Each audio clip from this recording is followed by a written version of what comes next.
Hey, so welcome again if you're here with me, and welcome if you're here at a different time to this talk, which is about self-power and other power, one of my favorite topics. And we usually begin. I was speaking to a Buddhist colleague yesterday, and she runs all of her stuff is online. And she said that it's taken her quite a long time to train her students in seeing this space that we create between us as a zendo. She's Zen, so it's a zendo for her, but we can call it a shrine room, I guess. So just a reminder to us all that that's the space that we're creating here, and that can be harder online, especially if you're watching later, um, because of the internet. So just wanting us to all bear that in mind, that we're creating this little sacred space for the next hour, and happy to have you with me in the virtual shrine room. And we'll begin as we usually do with a centering breath, just so we can all land here together.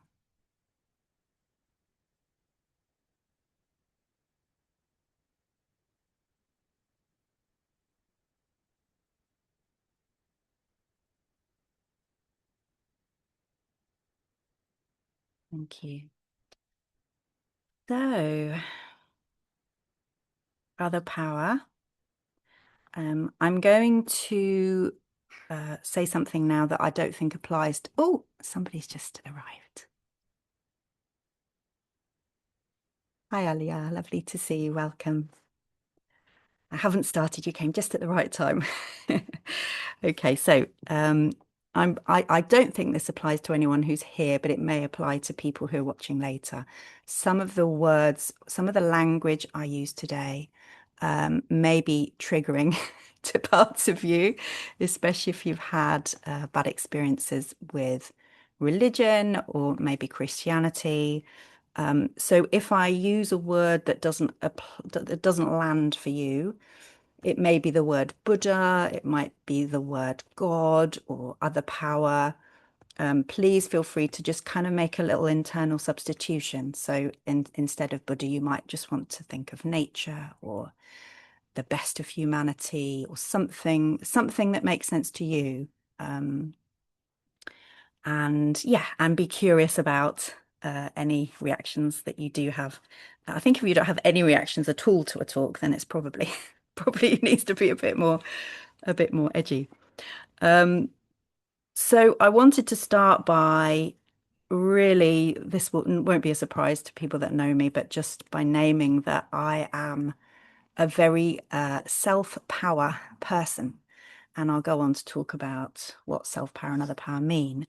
But just to kind of hold my hand up to that right at the beginning, that all of my life, because of the particular family I was born into, the particular conditions that I grew up in, I learned very young to value my self-sufficiency, my independence, my competence, my the kind of a not needing to lean on other people, not needing to ask for help, not needing to not needing to be to not know. Uh, it was important for me and my safety to be independent, to be self-sufficient, to be competent.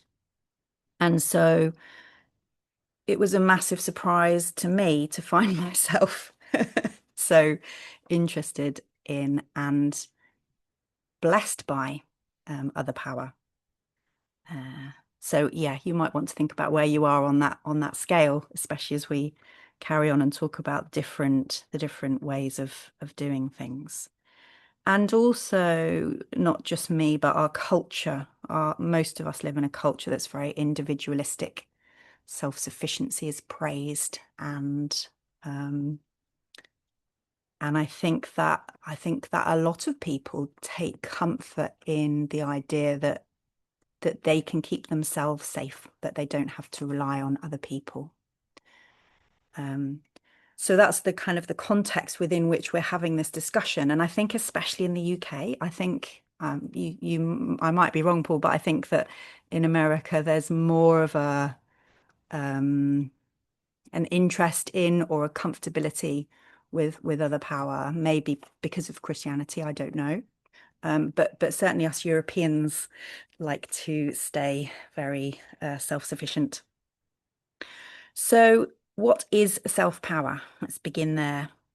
Um, for me, self-power is whenever we are trying to change something through an act of self-will. And whenever I think about self-power, I think about, oh, someone else has just arrived. Whenever I think about self-power, I think about the 12 steps and the this quote, the, the little bit of the quote that comes to me is self-will run riot. Which is, I think, just a beautiful description of not just alcoholics, but most people. And so I wanted to read you a quote from the big book, from the AA book, because I think it's just it puts something really nicely. Um, and the quote that self-will run riot comes from is just extracted. The alcoholic is an extreme example of self-will run riot, though he doesn't usually think so. So welcome, Bailey. Nice to have you here. So the first requirement is that we be convinced that any life run on self-will can hardly be a success. On that basis, we are almost always in collision with something or somebody, even though our motives are good. Most people try to live by self-propulsion. Each person is like an actor who wants to run the whole show, is forever trying to arrange the lights, the ballet, the scenery, and the rest of the players in his own way. If his arrangements would only stay put, if only people would do as he wished, the show would be great. Everybody, including himself, would be pleased. Life would be wonderful. What usually happens? The show doesn't come off very well. He begins to think life doesn't treat him right. He decides to exert himself more. He becomes on the next occasion still more demanding or gracious, as the case may be. I definitely go to gracious. Other people might go to demanding. Still, the play does not suit him.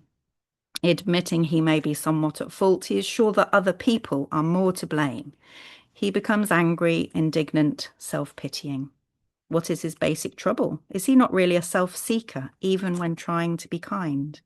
Is he not a victim of the delusion that he can wrest satisfaction and happiness out of this world if only he manages well? Is it not evident to all the rest of the players that these are the things he wants? And do not his actions make each of them wish to retaliate, snatching all they can get out of the show? Our actor is self-centered, egocentric, as people like to call it nowadays. Selfishness, self-centeredness. That, we think, is the root of our troubles. So this is language from, I can't remember how long ago, but quite a long time ago now. And that word selfishness is a word that I like to translate in my head into self-protectiveness. That when we are selfish, when we are doing something to try and control something else, we are doing that because we feel unsafe or because we feel like we need to protect ourselves somehow. And I think that that's a softer way, a kinder way of thinking about it than selfishness, which has got that kind of judgment in it. And I think that I kind of smile when I read that paragraph because I just have a lot of identification with how insidious the need to control everything is in me. You might all be different. You might all be perfectly selfless. in which case you won't have any identification at all. I'm reading at the moment, rereading a really lovely book by Rami Shapiro, uh, a Jewish writer a rabbi, who's it's called Recovery, and he's writing about the 12 steps from different religious perspectives. And he talks about us all needing to recover from believing that we are God, believing that we can control everything. That's the kind of the basic addiction that's behind all of the other addictions that we fall into. Um, and that takes us to step one, which is we admitted we were powerless over alcohol, everything, that our lives had become unmanageable. Um, so really, AA came out of the problem of alcoholism, but we could also see that it came from the problem of self-power. It came from that experience that people had of trying to fix something for very long periods of time and getting into kind of worse and worse messes.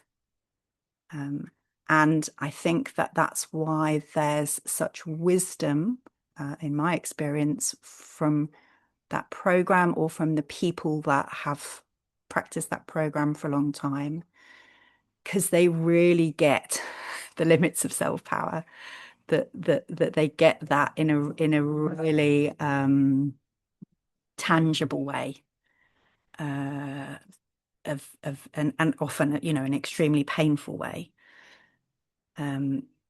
So the limits of self-power, the limit that we only know what we know, that when I encounter problems or situations, all I have is what's inside me.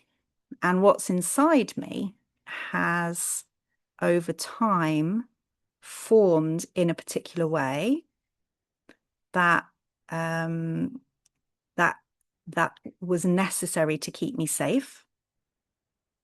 And I've just got this kind of image, I guess, as I'm talking, that all of the things that keep me safe kind of shut things down one by one. It's like there's, rather than there being an open space that we can walk out into and decide where we go, that we're funneled into various cul-de-sacs or single line tracks because of our experience and because of our trauma, big T trauma or little T trauma, the things that happen to us that we want to not happen again. And so the ways that we try to prevent those things happening again. Maybe it's helpful to give a little example here. Well, I guess a very minor example is that it's really important to me that my environment is tidy, and clear. And that kind of helps me to feel safe, because then it's not sort of chaotic craziness. But that means I miss out on chaotic craziness and all the good things that could bring. So when I approach something, I approach it from that sort of ordered, tidy, get everything tied up kind of way, which maybe doesn't allow for the kind of creativity that other people might have.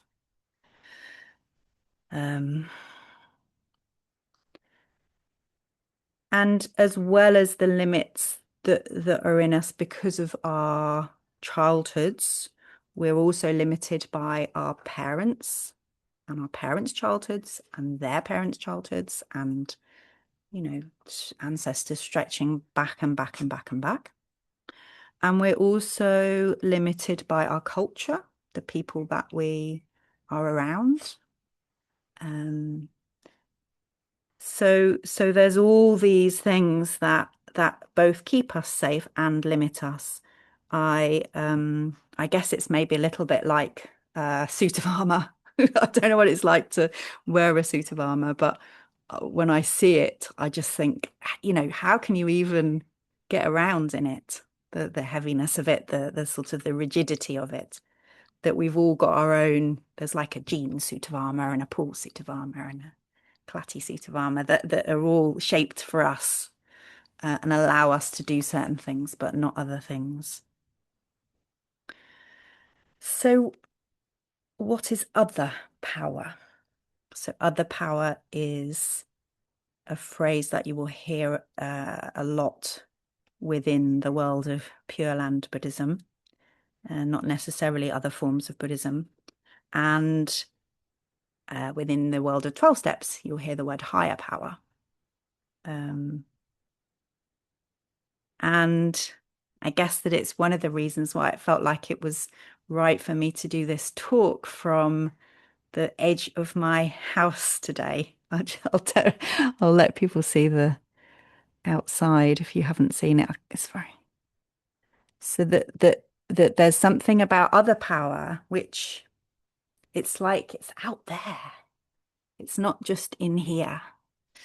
And from here I can see the Malvern Hills, I can see the clouds, I can see our beautiful copper beech tree all covered in little nuts. Other power is not me. And other power knows better than me, in my experience, because it's not wearing armor. And I think that we can see other power as being inside us or outside us. So again, in Pure Land Buddhism, we speak quite a lot about Amitabha Buddha, the Buddha of infinite light, who is out there and who we can have a relationship with. But we can also think about I'm a therapist, and the form of therapy I practice, internal family systems. Ralph wants to go outside. Go on then, off you go. No, he just wants to sit next to me. There's no room, Ralph. So internal family systems, I'll give a very, very brief description of the idea is that inside of us, we have different parts of us that have different jobs, that have relationships with each other, much as a family does in outside. There's a family inside, and all of these parts have self-protective roles. So we've got a self-critical part maybe that criticizes us so we don't mess up and get shamed by people. We've got a part that likes to eat chocolate to stop feelings coming up. We've got all kinds of different parts. And the best bit about internal family systems is that we don't just have parts, we have something that is not a part. In fact, in internal family systems, this is called a word that's terrible for Buddhists, which is self with a capital S. And this self energy is we know it's self energy because it's not got an agenda. It doesn't have a self-protective agenda. It's not trying to keep us safe. It just is, and it's calm, it's steady, it's compassionate naturally, it's got clarity in it, it helps us to connect to things. There are 8 words that start with a C, and I'm not even going to try and remember what they all are because I can only ever get to about 6, and then I have to Google the other ones. But the idea is that this exists in everybody. It's like the sun behind the clouds, and we can access it. And Dick Schwartz, who founded IFS, talks about self energy, capital SELF, which is the stuff that's kind of inside us. And then he talks about self with capitals as the stuff that's kind of outside us. And that it can be like a particle or a wave. It's available from within us, and it's available from elsewhere. So when we are connecting with this energy, I would say that is other power. and other power has a wisdom and a depth of compassion and steadiness that is beyond anything that I can do. Um, so this is where it gets, I guess it gets a bit sort of woo, as what someone I know would say. And really it's helpful to check back in with our own anything I say, you just need to check with your own experience and it may or may not resonate for you. All I can do is share my own experience. Um, so in the 12, just to go back to the 12 steps, the idea is that when we encounter the limits, when we really encounter the limits of our self-power, when we are experiencing real massive problems in our lives and we're throwing everything we can at it. And people who are in addiction have more self-will and have more willpower than anyone else, but it's still not working. That's the point at which we become available to being helped by another power. Aiko's looking at me and whining. She's my other power right now. And this is when we begin to be open to wisdom that comes from somewhere else. Because as step 2 says, we come to believe that a power greater than ourselves could restore us to sanity. So I guess that my experience is that there is such a thing, but it's a really deeply personal question whether or not there is such a thing as another power. And what we're asked to do in the 12 steps is to just keep an open mind and to act for a little while as if there might be a higher power and just see what happens. So I always remember my sponsor telling me many, many years ago that someone she knew had their radiator as their higher power. And they would just they'd kind of share their problems with their radiator, or they'd ask their radiator for advice and then just wait and see what happened. And their experience is that they received wisdom that didn't seem to come from inside them. Whether it actually came from the radiator or not, who knows? But the idea is to become open to something that is beyond ourselves, something that is beyond what we know, and just stay open to that.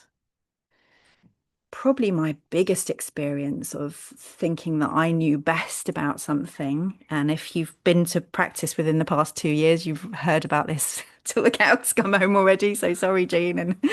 And when we were buying our house, the house that I'm in now, and in 2 days' time, it's our year anniversary of being here. But a few years ago, we started trying to move. A couple of years ago, we started trying to move. I'm a little bit crazy when it comes to things like buying houses or getting new dogs, or I just go a bit crazy. So I probably looked at 3,000 houses online in great detail. We went to look at 14, 15 houses, and we found what we thought was our absolute dream home. It was in this little space where there were ponies in the middle of the kind of the road, and it backed onto a golf course. So it was all green out the window. It was nothing like anything that I'd seen on the lists. And so we started to sell our house. And very long story short, the person that was buying our house, it took, I think, about 10 months to fall through. Basically, he couldn't buy it, and the people that we were buying from eventually, understandably, they were incredibly patient, sold the dream house to someone else. And I was so heartbroken. It was just like I couldn't bear it. I thought we're never gonna find anything as nice as that house. And then maybe 4 or 5 weeks later, we came to look at this house, uh, which is just it's so amazing. Every day I think, how did we get this house? That we both have offices where we see our therapy clients with amazing views of the hills. We've got a garden that's maybe 10 times as big as the one in the dream house. And it's quirky and it's not kind of what we imagined, but it suits us just down to the ground. There's a cemetery just out the back, which is really beautiful to walk around. So I thought I knew best. I thought I knew what our dream house was. And somehow I didn't. That there was something different that was waiting for us. And maybe if I'd been less stubborn and let go of that first house earlier, it might have been a smoother ride. But maybe, yeah, who knows? Maybe that was the lesson I needed was to just to keep reminding myself that I don't always know best. So I'm going to talk briefly about the potential pitfalls of an other power approach, and then we get to the good bit, which is where you get to ask me questions. So potential pitfalls. One of the stories I really like about other power is that story of a man who's in a flood and he all of his neighbors start leaving the neighborhood to get away from the rising waters. But he's determined that God is going to save him. So he stays in his house and the water rises up and a boat comes and he says, "No, go away, I'm fine. God's going to save me." And he ends up on the roof of his house and a helicopter comes and he's like, "No, no, no, God's going to save me." And I can't remember. I don't think he actually drowns. I'm not sure if that's how the story ends.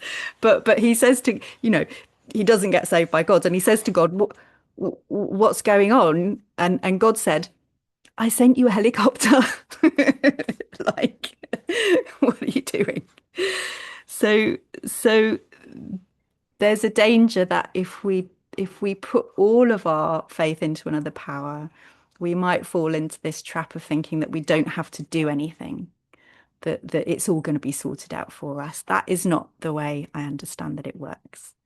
That we need to put in the footwork, and we might ask for some kind of guidance about what footwork we put in. My guess is if that man had asked God how he was going to be saved, God might have said, "I'm just sending a boat." Okay, I'll get in the boat. Um, yeah, don't fall into that. Don't fall into that trick of not putting in the work. Um, Another potential pitfall is that a part of us pretends to be a higher power and tricks us. So, I really should, I don't know, not help that person because my higher power says that I shouldn't. Rather than realizing that there's a part of us that's kind of invested in us not doing something. Um, and the other thing that I think is a big pitfall is that we listen to other people as if they are our higher powers. So, and that includes Buddhist teachers, maybe especially Buddhist teachers. You better be careful about them. That if we imagine that our higher power is speaking just through someone, um, then we're leaving out that they're human. And I think that as human beings, certainly for me, I like the idea of other people having authority because then I can just kind of not work things out for myself or, and it is important. It's also important to lean into wise people or wise groups. But we do need to be careful to hold on to our discernment. And I think that those are maybe the final two things that I want to say is that we should hold on to our discernment. That's really important. And that includes parts of us that are skeptical. I think skeptical parts are really precious because they just keep an eye on some of this stuff. And if they are skeptical about something in particular, then we should listen to them and really pay attention to them. And I heard this a long time ago and really liked it, that we should also check if we feel like we're getting guidance, we should always check that guidance against the precepts. So does the thing that we're called to do mean that we're not going to harm other people or take what isn't given, or you know, that does it align with an ethical framework? Does it mean that we're being kind to other people and to ourselves? Um, and also, I think we do need self-power. I think that it's important that we use our self-will sometimes, or maybe often, because otherwise we wouldn't get anywhere. We wouldn't do anything. You wouldn't be here if you didn't have some self-will that got you to stop what you were doing and turn up. So I think that personally we need both, that they kind of support each other. I said the last thing I was going to say was the last thing I was going to say, but I'm just going to say one more thing. A few practical tips for things that you could do to help your self-power, to help your other power connection. Self-power things that help me with my spiritual practice. It's good to do to develop good habits, to use scheduling, to join in with other people, to be realistic, to keep things small. Can you hear my dog whining? Or is it just me that can hear it? Oh, good. Thank you, Paul. She's decided it's dinner time. She's she's using all of her self-power right now to try and get me to come away from the screen and pour her biscuits onto the floor. No, it's very, very difficult, isn't it? Um, and also to connect with pe other people who want to do good things, other power things. Um, I think saying the Nembutsu as a Pure Land Buddhist, but little things like saying grace before meals, staying open to messages from other people and from the universe. I really like something called a God box, where you've got a box, a little box where if you're really stuck with something, you just write it down, you put it in the box as a way of handing it over. And then you just, if you think about it again, you just hand it over again, just to wait for something to come.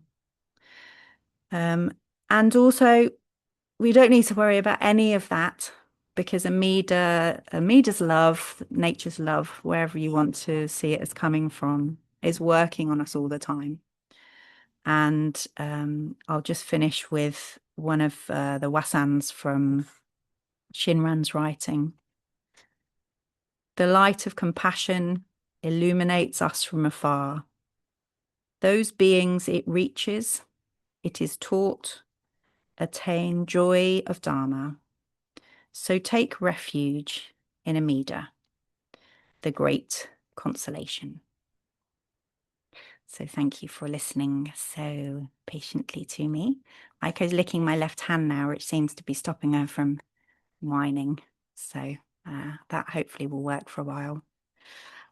So if anyone has anything that any straightforward questions, or anything that kind of niggles them, or anything that they want to know about anything I've said, do just unmute and speak. And this is the bit that will be on the video, and then I'll stop the video in a little while.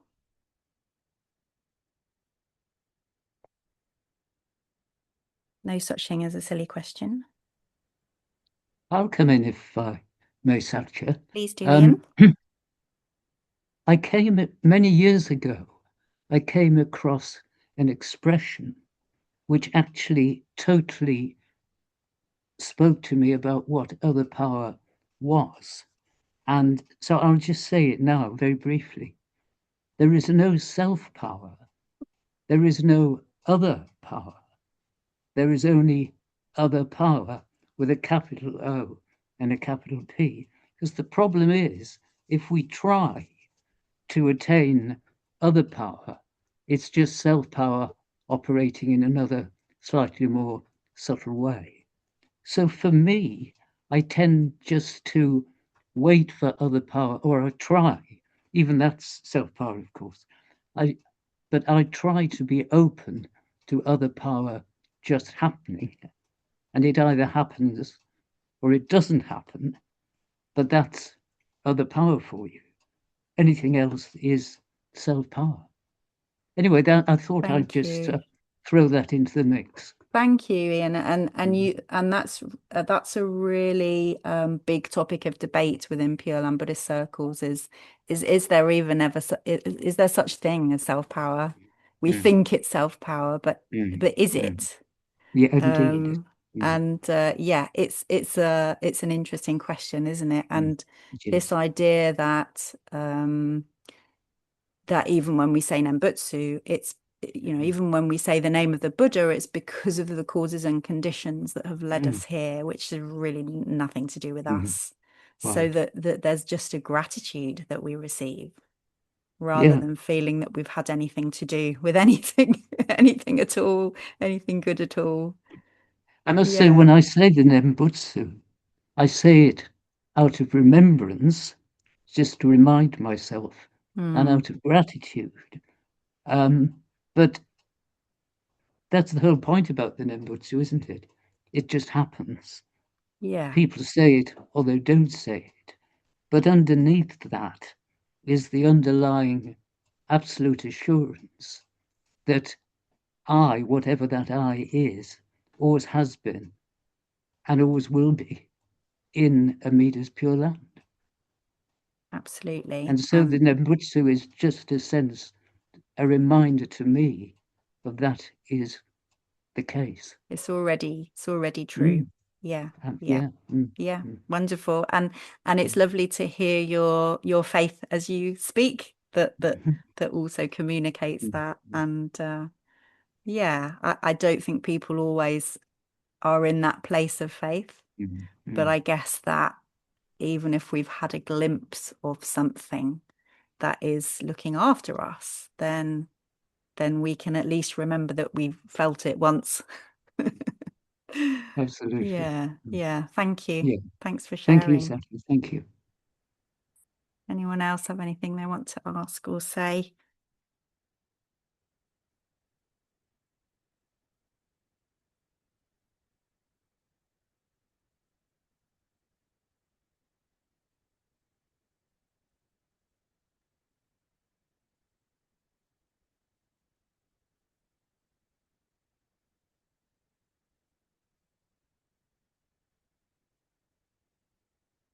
I'm going to stop the recording now. So thank you for watching, and I'm Amida Buddha.